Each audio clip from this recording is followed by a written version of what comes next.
Twelfth class students, हमारा biology का first chapter है reproduction in lower and higher plants.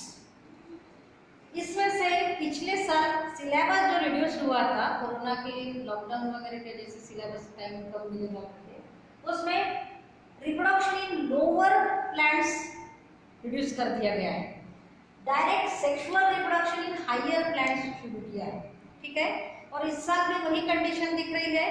जब तक डिक्लेयर नहीं होता कि वो पूरा सिलेबस रहेगा तब तक हम लोग रिड्यूस पार्ट छोड़ के ही पढ़ाएंगे, क्योंकि इस साल की भी कंडीशन के हिसाब से ये रिड्यूस पार्ट कंटिन्यू होगा।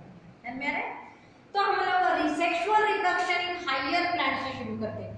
The sexual reproduction in higher plants can be successful because of development of flower, means flower is specially modified shoot for sexual reproduction। मतलब हम लोग स्टेम के ऊपर यूज जैसे देखते हैं उसको शूट बोलते हैं, उसी पार्ट का सेक्सुअल रिप्रोडक्शन के लिए मॉडिफिकेशन हुआ और ये स्पेशलाइज्ड वेल ऑर्गेनाइज्ड स्ट्रक्चर तैयार हुआ जिसको हम फ्लावर बोलते हैं। मतलब हम लोग को इसका स्ट्रक्चर इमेजिन करते वक्त स्टेम और लीव्स मॉडिफाइड स्ट्रक्चर में उसका कलर बदला, शेप बदला, साइज बदला, ये कंसीडर ध्यान में रखना है। Okay, then the structure of flower. Structure of flower is studied typical flower. Typical flower मतलब सब पार्ट उसमें होना चाहिए, सभी पार्ट उसके होना चाहिए। किसी किसी फ्लावर में इसमें से कुछ पार्ट कम हो सकता है, उसको अटिपिकल फ्लावर बोलते हैं। उसमें से उसका क्या इफेक्ट होगा वगैरह वगैरह बाद में समझाया जाएगा, आपको फ्लावर स्ट्रक्चर 11th में हुआ। अभी यहाँ पे देखो टिपिकल फ्लावर बोले तो उसमें सभी पार्ट्स प्रेजेंट है, इतना ही उससे मतलब है। आपको फ्लावर का स्ट्रक्चर अलग अलग ढंग से निकाल सकते हो, डायग्राम में होना चाहिए उतने इतने पार्ट्स होना चाहिए तो वो फ्लावर टिपिकल हो गया। अलग अलग फ्लावर के प्लांट्स के अलग अलग फ्लावर होते हैं। आप सिंपल डायग्राम से स्टार्ट करेंगे ताकि हम लोगों को डायग्राम में टाइम ना लगे। तो देखो इस फ्लावर में फ्लावर का जो डंडी होती है उसको बोलते हैं पेडिसिल। लीफ के डंडी को अलग नाम है, फ्लावर के डंडी तो पेडिसिल बोल दिया तो वो डंडी स्टॉक ये नाम हो गया कॉमन, लेकिन जब पेडिसिल बोला तो वो फ्लावर की ही डंडी है। समझ में आ रहा है? यस, पेडिसिल के ऊपर वाले पार्ट में यहाँ पर थोड़ा सोलर पार्ट दिखता है, थोड़ा फुला हुआ पार्ट दिखता है। It is the condensed growth of this typical shoot part. उसके नीचे के पार्ट को पेडिसेल बोल दिया, मॉडिफिकेशन। यही शूट पार्ट का जो कंडेंस्ड ग्रोथ एक ही जगह पर होने की वजह से और लंबी नहीं होने की वजह से वो साइड में फूल गया, अलग अलग शेप होता है। इस पार्ट को बोलते हैं थैलेमस। इस पार्ट को बोलते हैं थैलेमस। और इस थैलेमस के ऊपर जो कंडेंस्ड ग्रोथ की वजह से जो स्टेम के ऊपर नोड्स होते हैं, जिस नोड पर लीव्स आते हैं, ये नोड्स पास आ गए। हमने मॉडिफिकेशन ऑफ स्टेम बोला है तो आप इमेजिन करेंगे बराबर ध्यान।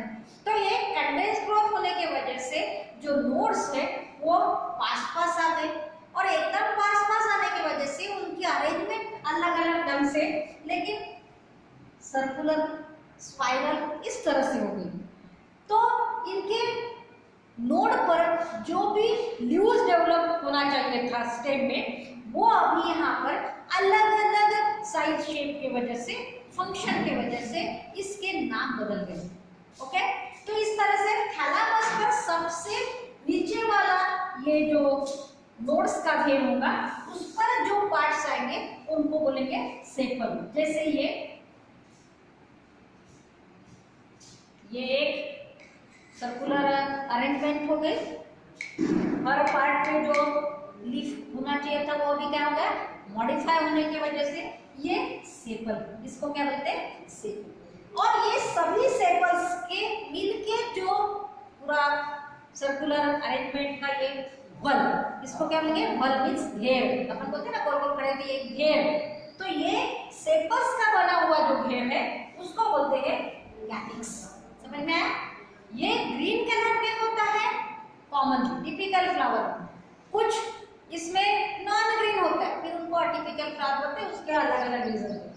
कॉमनली ये सेपल सबसे बाहर। आप लोग अगर किसी फ्लावर की बड देखेंगे, बड कंडीशन में मतलब कली जब रहती तो सबसे बाहर जो कवर होता है वो ग्रीन कलर का होता है, बराबर। वही जो है उसके हर एक पार्ट को ये जुड़ा हुआ है तो पूरा गैमोसेफालस बोलेंगे, लेकिन जुड़ा हुआ नहीं रहे तो पॉलीसेफालस बोलेंगे। हर पार्ट को बोलेंगे सेपल, और ये सेपल के पूरे घेर को, पूरे बल को बोलेंगे कैलिक्स। समझ में आया? ये ग्रीन होने की वजह से इसका फंक्शन क्या रहेगा मैं वो बता दी थी, क्योंकि आपको मालूम है फोटोसिंथेसिस और बर्ड कंडीशन में सबसे बाहर कवर होता है मतलब प्रोटेक्शन टू इनर बल्ब्स। उसके अंदर वाला बल्ब, आप फ्लावर याद करो तो जब बर्ड खुल जाती है, फ्लावर तैयार हो जाए तो ये ग्रीन कैलिक्स के अंदर वाला जो पार्ट होता है वो होता है पंखुड़िया, पाकड़िया, कुलाचा मींस पेटल। एक पार्ट को बोलेंगे पेटल्स। ये सभी पेटल्स अगर जुड़े हुए होंगे तो बोलेंगे गैमोपेटालस, और अगर फ्री होंगे तो बोलेंगे पॉलीपेटालस। ये पेटल्स के बना हुआ जो फल रहेगा, हेयर रहेगा, उसको बोलेंगे करोला। करोला ये डिफरेंट कलर हो सकता है, व्हाइट हो सकता है, कलरलेस हो सकता है, ब्यूटीफुली कलर्ड हो सकता है। आपको मालूम है मैक्सिमम पार्ट जो फ्लावर अलग अलग कलर के दिखते हैं वो कलर किसका? पेटल्स का कॉमन होता है। कभी कभी सेपल्स भी अलग कलर के हो सकते हैं। ओके, तो ये इसका भी बाहर से हम कली कंडीशन में देखेंगे, बाहर से, ये नीचे से नहीं बनता, ये फ्लावर ओपन होने के बाद देखेंगे, लेकिन बर्ड कंडीशन देखें बाहर से दूसरे नंबर का पेटल का बल दैट इज करोला। ये कैलिक्स और करोला इन दोनों को बोलते हैं एक्सेसरी बल्ब्स। एक्सेसरी बल्ब्स बोलेंगे या एक्सेसरी बल्ब्स बोलेंगे, दोनों तरह का उच्चारण किया जाता है, आप जो भी वर्ड करें। मतलब हेल्पिंग बल्ब्स, मतलब ये सेक्सुअल रिप्रोडक्शन के लिए इंपॉर्टेंट नहीं है, हेल्प करने वाले हैं, रहे तो ठीक, नहीं रहे तो ठीक, काम तो होगा ही सेक्सुअल रिप्रोडक्शन। तो कैलिक्स और करोला मतलब सेपल्स का बल और पेटल्स का बल को बोलेंगे एक्सेसरी बल्ब्स। उसके अंदर, बाहर से अंदर जा रहे तो बाहर से अंदर के तरफ तीसरे नंबर का बल that is called androecium. Androecium is also called as male reproductive bulb. और इस एंड्रोशियम में जितने पार्ट्स होते हैं वो बोलते हैं स्टेमेन। स्टेमेन्स ये भी फ्यूज अगर है तो अलग नाम रहेगा, इनका फ्यूजन अलग अलग तरह का होता है, इसलिए कॉमन हम गैमो स्टेमेन्स ऐसे नहीं बोलते, वो हम लोग इसके पहले 11th में पढ़ चुके, उसको थोड़ा रिवाइज कर देंगे। तो स्टेमेन्स का बना हुआ जो घेर है उसको बोलेंगे एंड्रोशियम। स्टेमेन्स के बल को बोलेंगे एंड्रोशियम, और एंड्रोशियम के हर इंडिविजुअल पार्ट को बोलेंगे स्टेमेन्स। अब ये स्टेमेन्स में पूरा एक जैसा नहीं होता, स्टेमेन्स में नीचे जो पार्ट है जो स्टॉक के समान है तो उसको बोलेंगे फिलामेंट, और ऊपर जो सैक लाइक पार्ट है, थोड़ा खुला हुआ पार्ट है, उसको बोलते हैं एंथर। ये दो मेन पार्ट हो गए, और फिलामेंट और एंथर जहां पे एक दूसरों को जुड़ते हैं वो टिश्यू जोड़ने वाला उसको बोलते हैं कनेक्टिव। अभी हम लोग यहाँ पे स्टेमेन का स्ट्रक्चर अलग नहीं देख रहे करके वो लेबल नहीं किया, लेकिन मैं बता, तो ये फिलामेंट और एंथर लेबल किया है, उसके साथ कनेक्टिव, ये तीनों पार्ट का है स्टेमेन्स। ऐसे ये स्टेमेन्स जुड़े हो सकते हैं, सेपरेट हो सकते हैं, उनके अलग अलग पैटर्न्स हो सकते हैं। ये है मेल रिप्रोडक्टिव बल्ब, इसको मेल रिप्रोडक्टिव बल्ब क्यों बोलते हैं? इस एंथर में हम लोग आगे पढ़ने वाले हैं डेवलपमेंट, इस एंथर में पोलन ग्रेन्स तैयार होते हैं, ये पोलन ग्रेन्स में मेल गैमेट्स तैयार होते हैं, इसलिए इस बल्ब को बोलेंगे मेल रिप्रोडक्टिव बल्ब। सबसे अंदर जो है बल्ब होता है उसको बोलते हैं गाइनोशियम, और ये गाइनोशियम में 3 पार्ट्स होते हैं। सॉरी, पहले गाइनोशियम के हम इंडिविजुअल पार्ट लिखेंगे। Gynoecium this bulb is made up of carpels और पिस्टिल्स। कार्पेल और पिस्टिल दोनों एक ही पार्ट के नाम है, उसको कार्पेल बोला जाता है या पिस्टिल बोला जाता है। ये कार्पेल्स या पिस्टिल के घेर को, के बल्ब को बोलते हैं गाइनोशियम।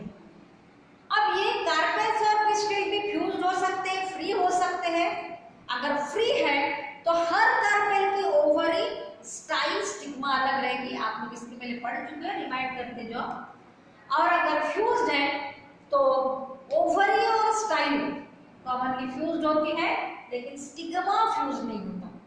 इस तरह से हर कार्पेल का ओवरी, स्टाइल, स्टिग्मा, इनके शेप और साइज डिफरेंट हो सकते हैं।